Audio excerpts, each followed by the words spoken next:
بسم اللہ الرحمن الرحیم۔ میں پروگرام صدائے طلت کے ساتھ آپ کا میزبان سردار طلت فروز آپ کی خدمت میں حاضر ہے۔ ناظرین، جوائنٹ عوامی ایکشن کمیٹی کے جو حالات حکومت کے ساتھ چل رہے ہیں، ان کی جو ڈیڈ لائن ہے وہ پوری ہو رہی ہے، اس کے بارے میں ہم بات کریں گے چیف ایگزیکٹو اپنی ثقافت جناب محمد وارث صاحب سے۔ السلام علیکم۔ وعلیکم السلام جی، طلت بھائی کیسے ہیں؟ الحمدللہ۔ اچھا وارث بھائی، آپ کی بھی گہری نظر ہے جو حالات اور واقعات چل رہے ہیں، ان کے پہلے بھی ایک یعنی کہ جو مہاجر کی جو نشستیں تھیں، انہوں نے ان کو کوئی نہ کوئی کسی نے عہدے پہ انہوں نے اس کو فائز کر دیا ہے۔ تو ابھی مجھے بتائیں کہ اس کے لیے ایکشن کمیٹی کا کیا لائن ہوگا؟ طلت بھائی، سب سے پہلے تو ہم شروع کریں گے نا کہ ان کے ساتھ جوائنٹ عوامی ایکشن کمیٹی اور حکومتی کمیٹی جو ہے پاکستان کی طرف سے جو امور کشمیر بھی آئے ہوئے تھے، ان کے درمیان جو مذاکرات ہوئے تھے، جن کے اوپر بات چیت ہوئی تھی، احتجاجی ریلی تھی، دھرنے تھے، جو بھی چیزیں تھیں وہ ختم کی گئی تھی۔ جس بات پر وہ یہ تھا کہ یہ تمام تر مطالبات آپ کے جو 38 کا چارٹر اور ڈیمانڈ لے کر گئے تھے، یہ ہم ختم کریں گے، پورا کریں گے، مانیں گے اس چیز کی۔ لیکن انہوں نے کچھ وقت لیا تھا، اس وقت کے اندر ہم سٹیپ بائی سٹیپ کریں گے۔ اس میں یہ بھی طے ہوا تھا کہ 15 دن کے بعد جو ہے وہ عوامی جوائنٹ ایکشن کمیٹی کی طرف سے بھی حکومتی وزیر جو پاکستان کے 2 امور کشمیر بھی شامل تھے، امیر مقام صاحب، اور دوسرے آزاد گورنمنٹ آف آزاد جموں چودھری، یہ بھی شامل تھے ساتھ میں۔ تو اس سلسلے میں انہوں نے طے کیا تھا کہ یہ 15 دن کے بعد مذاکرات کیا کریں گے۔ جو ٹائم تھا وہ تھا 3 مہینہ۔ 3 مہینے کے اندر اندر تمام مطالبات پورے کیے جائیں گے۔ اب صورتحال یہ ہے کہ 3 مہینے کا ٹائم پورا ہو رہا ہے 2 جنوری کو۔ آج 1 جنوری ہے، 2 جنوری 2026 کو یہ 3 مہینے پورے ہو رہے ہیں۔ 2 جنوری کے حوالے سے بھی شوکت نواز میر کو جو نوٹیفکیشن دیا گیا تھا کہ مذاکراتی کمیٹی بیٹھنے کے حوالے سے، اس کے اوپر انہوں نے اعلان کر دیا کہ ہم نہیں بیٹھیں گے۔ جہاں پر جتنے قوم باقی رہتے ہیں وہ ابھی تک مکمل نہیں ہوئے، تو اس حوالے سے عوامی جوائنٹ ایکشن کمیٹی کی طرف سے جو کار تھی وہ اس سے منسوخ کر دی۔ انہوں نے کہہ دیا کہ ہم 2 جنوری کو جو ہے بالکل نہیں بیٹھیں گے۔ آگے کا لائحہ عمل جو ہے وہ عوامی جوائنٹ ایکشن کمیٹی جو دینے جا رہی ہے اس وقت 2 جنوری کو، ان کی برنالہ بیمر کے مقام پر ان کی جو میٹنگ ہوتی ہے اور ممبران کی، وہ رکھی گئی ہے۔ اچھا، یہ جو ان کی میٹنگ ہے یہ برنالہ میں ہوگی یا مظفر آباد میں؟ ان کا کہاں پہ ہیڈ کوارٹر ان کا؟ دیکھیں، ان کا ہیڈ کوارٹر کہیں نہیں ہے، یہ کہیں بھی بیٹھ جاتے ہیں، کہیں بیٹھ جاتے ہیں۔ یہ کوئی میدان خالی دیکھیں گے وہیں بیٹھ جائیں گے۔ یہ پتھروں پہ بیٹھ کے میٹنگ کر دیتے ہیں، خفیہ مقام بھی ان کے ہوتے ہیں، وہاں پر بیٹھ جاتے ہیں۔ یہ ان کے مختلف جو ذریعے ہیں نا بات کرنے کے، وہ بھی کرتے ہیں۔ واٹس ایپ پہ بھی ان کی میٹنگز ہوتی ہیں، گروپس کے ذریعے میٹنگز ہوتی ہیں۔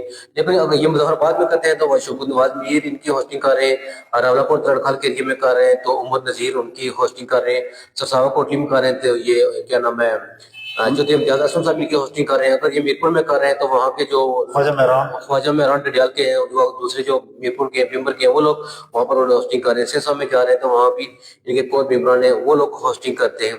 یہ میٹنگ وہاں پر ہے۔ ان کی میٹنگ کا دورانیہ ٹائم نہیں ہوتا، 1 گھنٹہ نہیں ہے، 2 گھنٹے نہیں، ہو سکتا ہے ایک میٹنگ کے لیے بیٹھے ہوئے تھے یہ 2 تو 3 لگا دیں۔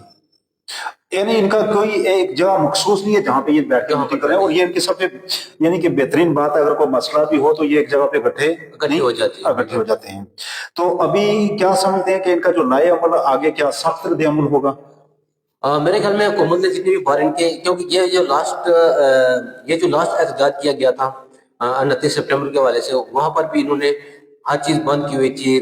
لوگ رضاکارانہ طور پر ان کا ساتھ دے رہے ہیں، دکانیں بند تھی، لوگ اپنے خرچے جیب خرچ کسی بائک سے گاڑیاں لے کر ریلی کے ساتھ شامل ہوئے، دھرنے میں لوگ گئے۔ جو لانگ مارچ تھا مظفر آباد کی طرف وہاں پر گئے تھے۔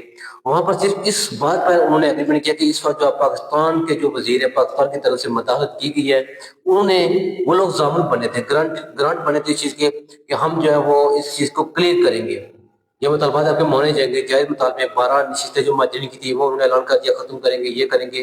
اب انہوں نے دوبارہ ان کو کہیں نہ کہیں ایڈجسٹ کر رہے ہیں، جو کسی سیکٹری وغیرہ دوسرے طریقے بس کسی نہ کسی کھاتے میں ان کو لگا رہے ہیں۔ تو اس سلسلے میں ابھی وزیر اعظم صاحب بھی جو ہے وہ بھی تبدیل ہو گئے۔ پہلے وزیر اعظم آزاد کشمیر جو چودھری انوار الحق تھے، ابھی فیصل ممتاز راٹھور صاحب آ گئے۔ لائحہ عمل کی جو بات کی اپنے کے سخت سے سخت ہوگا، لگتا تو یہ ہے کہ سخت کا شدید سے شدید ہوگا، کیونکہ عوام بھی غصے میں اس وقت۔ تو اس وقت ظاہر ہے جب شوکت نواز میر کی اگر تقریر سنیں، ان کی بات سنیں تو ان کے لہجے میں سے لگتا ہے کہ ان کا جو آگے کا لائحہ عمل ہوگا وہ سخت ہوگا۔ تو اس کے لیے آگے ان کا یہ ہے کیونکہ ایئرپورٹ کا تو پہلے انہوں نے اعلان کر دیا ہے، یہ تو پہلے بھی ان کا شیڈیول میں تھا۔ کچھ چیزوں کا ابھی تک نیٹ کا انہوں نے جیسے کہا تھا کہ انٹرنیٹ ہوگا، اس کا بھی یعنی کہ حالات بہت برے ہیں۔ آزاد کشمیر کے جتنے بھی نیٹ کا معاملات ہیں وہ بہت برے ہیں، تو اس کے لیے بھی ان کو کافی میرے خیال میں ورکنگ کرنی ہوگی۔ یہ جو چھوٹی چھوٹی ان کی چیزیں ہیں، معاملات ہیں، تو آپ کیا سمجھتے ہیں کہ سب سے ہماری بیسک چیز ہے جو ہمیں ضرورت ہے ہمارے لیے ایجوکیشن ہے، ہاسپٹلز ہیں، ہاسپٹل کے بعد آپ کا جو کمیونیکیشن ہے، یہ سسٹم سارا ہمارا فلاپ ہے؟ دیکھیں نا، 3 مہینے کا انہوں نے ٹائم لیا تھا. 3 مہینے کے اندر سب سے پہلے ہیلتھ کے اوپر انہوں نے ہیلتھ انشورنس جو کارڈ کا بند کیا ہوتا تھا کشمیر میں، اس کو دوبارہ بحال کرنے کے حوالے سے اعلان 2 بار انہوں نے اعلان بھی کیا، نوٹیفکیشن بھی جاری ہوئے. 3 مہینے کا ٹائم ختم ہوا، ابھی تک کسی کا اس کارڈ کے اوپر علاج نہیں ہوا. اور یہ سمجھ لیں کہ یہ بھی ایک لالی پاپ دیا گیا جوائنٹ ایوالویشن کمیٹی کو. اس کے بعد انہوں نے جو مطالبات ایئرپورٹ کی بات کر رہے ہیں، یہ بھی میں جو سمجھتا ہوں اس وقت وہ بھی لالی پاپ ہی دیا جا رہا ہے عوامی جوائنٹ ایوالویشن کمیٹی کو، کیونکہ انہوں نے ٹائم دیا تھا کتنے مہینے میں میرپور مطلب ڈویژن میرپور میں اس کی جگہ دیکھیں گے، وہ کریں گے. کچھ بھی نہیں ہوا ابھی تک، اس کا کوئی لائحہ عمل نہیں ہوا. جتنے بھی اس میں مطالبات ہیں، انٹرنیٹ کی سروس دیکھیں، کالنگ سروس دیکھیں، بات ہونا، کسی سے رابطہ تک کرنا بھی ناممکن سی بات ہو گئی ہے، وہ بالکل بحال نہیں ہے. لوگ پیکیجز لگا رہے ہیں اپنی جیب سے مہنگے، لیکن ان کی درستگی نہیں ہو رہی ہے، نیٹ کی درستگی نہیں ہے وہاں پر. اس کے علاوہ بجلی کی حالت دیکھیں، میرپور ڈویژن دیکھیں، پوچھ ڈویژن دیکھیں، مظفرآباد ڈویژن دیکھیں، وہاں لوڈ شیڈنگ کا شیڈیول بڑھ گیا، وولٹیج بہت زیادہ کم ہو گئے. یہ تمام تر یعنی کہ مکمل طور پر حکومت جو ہے وہ ان کے مطالبات پورے کرنے میں فیل ہو گئی ہے. ہم اسے کہتے ہیں کہ 99% جو ہے وہ مطالبات عوامی جوائنٹ ایکشن کمیٹی کے ابھی تک نہیں مانیں گے. 1% مانیں گے جو 1 2 3 انہوں نے کام کیے. جیسے بجلی کے اوپر انہوں نے کام کیا تھا کہ اس کا ٹیکس وغیرہ ختم کیے، آٹے کے اوپر کام کیے انہوں نے، آٹا سبسڈی جو تھی، اس طرح کے چھوٹے موٹے کام کیے. اچھا، ہمارے ڈسٹرکٹ کولی میں سب سے بڑا جو مسئلہ ایشو ہے ہیلتھ کا، ہمارے پاس کوئی ایسا ہاسپٹل انٹرنیشنل معیار کا نہیں ہے. دیکھیں کوٹلی کے اندر ڈسٹرکٹ ہیڈ کوارٹر موجود ہے، وہاں پر ڈاکٹر بھی موجود ہوتے ہیں، پراپرلی بیٹھتے بھی ہیں، لیکن چیک اینڈ بیلنس وہاں پر نہیں ہے. ادویات ملتی ہیں، یہ ڈی ایچ او کا کام ہے وہاں پر ادویات مہیا کرنا. وزیر صحت کو دیکھے جائیں تو اس سے پہلے انصر عبدالی صاحب رہے، یہ ابھی چینج ہوئے. وزیر انصر عبدالی ضلع کوٹلی کے، یہ ہم نے پہلے بھی ایک پروگرام کیا تھا. جس طرح ہم کوٹلا اسٹار کا رول سینٹر کوٹلا کی سرساوا کی بات کر رہے ہیں، یہاں کے ڈی ایچ او، یہاں کے رہنے والے مقامی لوگ وہ سہولیت پرووائڈ نہیں کر رہے. کوٹلی کا وزیر صحت رہنے کے باوجود ہی کوٹلی کے اسپتال کی حالت ٹھیک نہیں ہو رہی. تو میرے خیال میں آنے والے دنوں میں بھی یہی کچھ ہوگا. اچھا ناظرین، اس پروگرام میں مجھے دیجیے اجازت، اب تک اتنا ہی.